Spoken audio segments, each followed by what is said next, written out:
Hey guys, today's video I'm going to show you the pros and cons between labor and delivery techs and main OR techs. Don't get me wrong, you still have to do your most bare minimum stuff, and that is to go to school, an accredited school, graduate, and pass a certification. Those are your most main bare minimum requirement for this. And once you do all of that, this is the part where you're going to choose which route you're going to take. And this video hopefully is going to help you decide which way to go. So if you're interested, please keep on watching. If you haven't already done so, I already did a pros and cons for main OR tech. So if that's something that you're interested into, I actually went more in depth on that one. But on this video, obviously, I'm going to go over much more in the labor and delivery tech department and then just kind of like compare and contrast. All right, so let's start with L&D pros. L&D techs only work 3 times a week, 12 hours per day or night.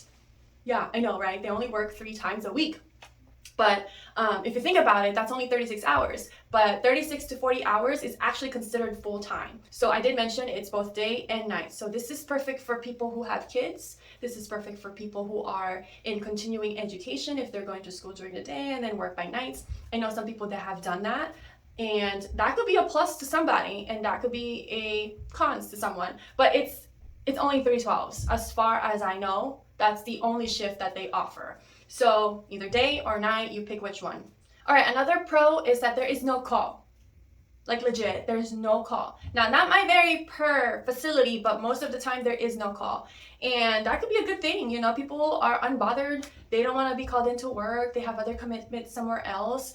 And you just do your 3/12s and you do whatever you want after that, okay? That is 4 days off in a week. So if you want to make more money, this is probably not the right route, because if you're only allowed 3/12s, then that's it. Now, if somebody calls out, somebody gets sick, somebody's on vacation, and you're a little short-staffed, then yeah, maybe you could pick up a couple of stuff. But as minimal as I say it, it's 3/12s and that's it. To some people, they like that, and to some, they need more money. So that's something that you'd have to decide on your own. And lastly, another pros is that they only do C-section, vaginal deliveries, dilatation and curettage, which is a DNC, and hysterectomy. If you had a traumatic experience in the main OR and said, this is it, I'm not doing this, I just want something really slow, really flexible, something routine, something the same, but I'm passionate about, then L&D is for you, because they only do C-sections. If you want to participate in vaginal delivery, that's fine. That's great. But again, it varies by facility and their rules and policies. And that's it. That's only the cases that you do. Point blank. I know I only mentioned a couple of pros, but I actually are now going to go over the cons, and there's a whole list of them. So get ready, because it's about to get heated today. All right, so for L&D cons, okay? Some people are pretty big on holidays, but you are required to pick up some holidays, like a full holiday, not even on-call holiday. So for the OR techs, they do pick up holidays, but you are on call. So not necessarily they're gonna call you and do a case. It's like you're at home, you're chilling until they call you. Different in L&D. In L&D, you're working. For sure, 100% you're working on a holiday. Depending on what the rules and policies for your facility, they might ask you to work on Christmas Eve, Christmas Day, New Year's Eve, New Year's Day, and all the other holidays. It is required. So that's something that you'd have to think about when it comes to picking out which route you want to go into. Also, I know I mentioned there's no call, but now you got to do alternating weekends. Not on call, but an actual shift that you have to do. Some facilities, they only require you 1 weekend per month depending on their staffing, but in other facilities, it's alternating weekends. So you work Saturday, Sunday here, and you don't here, and then you work another Saturday, Sunday.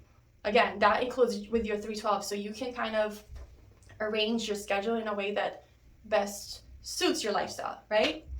They also have a different job description. Let me elaborate on this one because it's a little weird, because none of this we've learned in school, so it's going to have to be taught on the job training, right?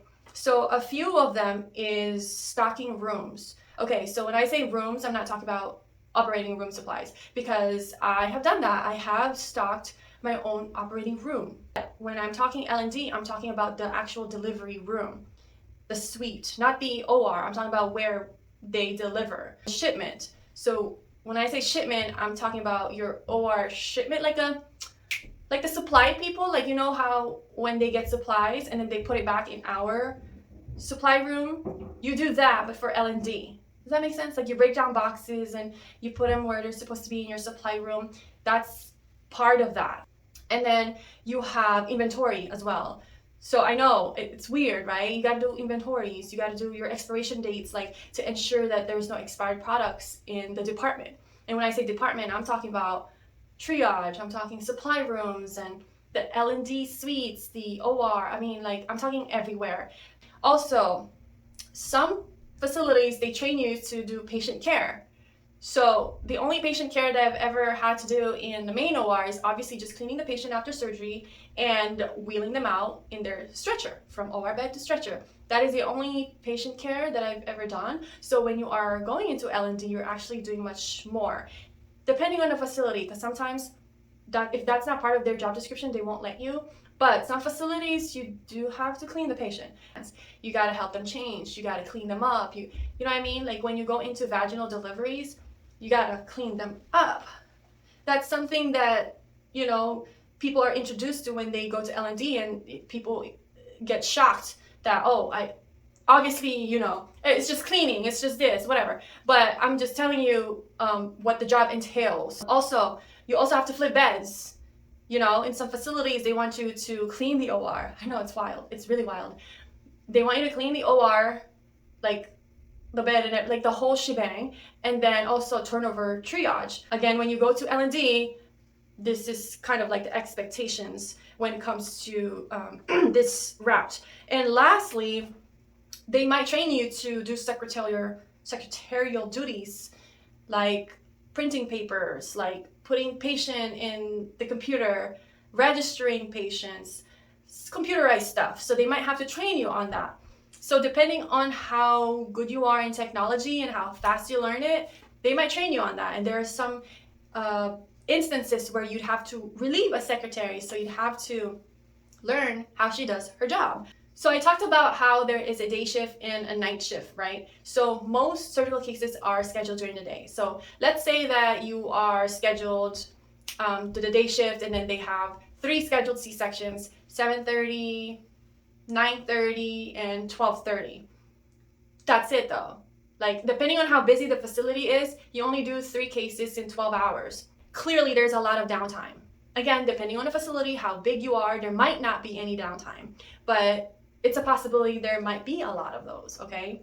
So because you only do C-sections for the most part, you might lose your main OR skills. And I say that because you only have one tray, okay? One C-section tray, obviously DNC tray and hysterectomy tray. But most of the common procedures in L&D is a C-section. So you have one tray, less than 30 instruments, and that's it. It's very routine. It's the same. It's the same every single time. Now, you might lose your OR skills because if you've been doing this for 5-8 years, C-sections all the time, you probably will never remember how to do a total knee. You're probably not going to remember how to do mastectomy, or as simple as an inguinal hernia, or a scope, or arthroplasty. Like, you might lose all those skills, But again, if this is what you are passionate about and this is what you want to do, then that's great. But I'm just telling you, long term, this is it. This is what you're just going to do for the rest of your career. And so day and night shift, right? Day shift, sometimes they do stat cases, but you have more team, more people, more staff. But a night shift, there isn't many people. There isn't a lot of management at night. So what does that mean? Well, since we don't have any scheduled cases, it means that we still have laboring patients that can turn into a stat C-section. When I mean stat, that's like life and death. You have to open, set up, count, everything in less than 5 minutes. And on top of that, they might not even have time to call an assist. So it's gonna be you and the doctor just assisting, just everything. So that's something to think about. Sometimes the facility only has 1 tech per shift. So if there is like 3 C-sections, you're doing those back to back. No one's gonna relieve you. There's no one coming. No one is going to take over your table. No, you gotta finish that case back to back to back until you're done, and then you eat your lunch. That's just how it is in other facilities, so just be prepared for that. When it comes to like having breaks and lunch and breakfast, you just kind of have to manage your time better. I think it's a little easier at night because there's not much going on. Another thing is OB to OR transition is harder than OR to OB transition, and I will get back to you on that at the end of the video and let you guys know anything and everything about what I know when it comes to that. And so with L&D techs, it's low travel opportunities. I mean, I have inquired about that and see if there is any. There are some, but it's not a lot compared to OR techs. It's more for OR better than OB, okay? And the pay is not that much. That's what I heard. It isn't much, simply because you're only doing C-sections, and that's all they care about. That's, if you know how to do it, that's it. None of these cons would matter if you are truly passionate about OB. As I mentioned, the OB to OR transition is harder than OR to OB transition, and I'll tell you why. So I know somebody who was an OR tech and became an OB tech, and an OB tech who couldn't find a job as an OR tech, right? So I have two varying situations here. Okay, so let's talk about the OR to OB. So my friend was an OR tech for 15 years, I think up in Georgia. She made her money with calls. She did what she had to do to support her family and kids and everything. She did everything. She even traveled as an OR tech, pretty much did everything. So the reason why she kind of went to OB is because she knows how slow OB is, and she wanted to take a break. You know, so as you can see, OR is slammed with calls, and the amount of shifts that is required for an OR tech is a lot. The cases are heavier, the cases are more labor intensive, and a lot more mental health kind of involved in that, you know, because you're dealing with a lot of cases per day, different ones that you might not know. So obviously for 15 years, she's kind of like sick of it. So she wanted something surgical tech, but like slower. So OB tech was that for her. So, you know, she's in her age where she just wants to slow down and kind of spend more time with her family, right? So she downgraded to OB tech and she loves it, okay? She got the job immediately, no questions asked. Because if she can do all these cases, all these very specialized neuro, ortho, spine, if she can do those really complicated cases, then she can do C-sections any day. Like, typically, you know, training is like what? OR tech, 3 months, depending on how fast you learn. In OB, if you are an OR tech to OB, you get like 1 day. The only thing you really need to learn is where things are, and that's about it. Pretty much the processes of the facility. But surgical case-wise, they just need to see one case, and then that's it. Because they deal with one tray, less than 30 instruments. So it's not a big deal. And the tray is super mundane. It's not like anything you haven't seen before. So if you've been doing all these really complicated cases in the OR, C-sections is a cake. Pretty much a cake. So she got the job immediately, no issues, and she was trained 1 day, and then that's it. The rest was history, and she really loves it. Now, for OB to OR, it's a little different. I have a friend who is currently facing this situation right now because it's really hard for her to get a job in the OR. She knows that I am an OR tech. It's been a while, so she called me and asked me if I can refer her to, you know, the ORs that I've been to, and kind of like reach out to see where I can place her. So she does not like stalking. She does not like any of the extra job descriptions that I mentioned to you guys during the cons. She doesn't like any of that because I get it. She went to school for surgical stuff, not inventory, not shipment, not secretarial duties, or anything that has to do with IT computer. She didn't sign up for that, and I get it. So now, because she got comfortable in OB, she wants to progress to higher things. She wants to do more surgical cases, and you can't do that in OB. You're only C-sections, right? So she asked me for my help, and so I kind of used my resources to kind of ask around charge nurses in different facilities and ORs and stuff. They all said the same thing to me, okay? I tried to help her, but they said, we don't typically hire OB techs. And I said, why? Why are you not giving them the opportunity to learn? Aren't you guys short staffed? And they're like, no, it's not even that. It's that OB techs are tainted with routines that you can't necessarily reverse. And I'm like, okay, so what do you want? Like, how do you want her to approach this? She goes, we just don't have the manpower and resource to train OB techs. I mean, if anything, I would come and train her. She said, well, you know, we need you for certain cases and we can't have you training people because manpower, staff, and all that issue and stuff. The stigma of OB techs is just like insane to me. Again, like these are like real life scenarios. One who OR to OB extremely happy, and OB to OR not very much.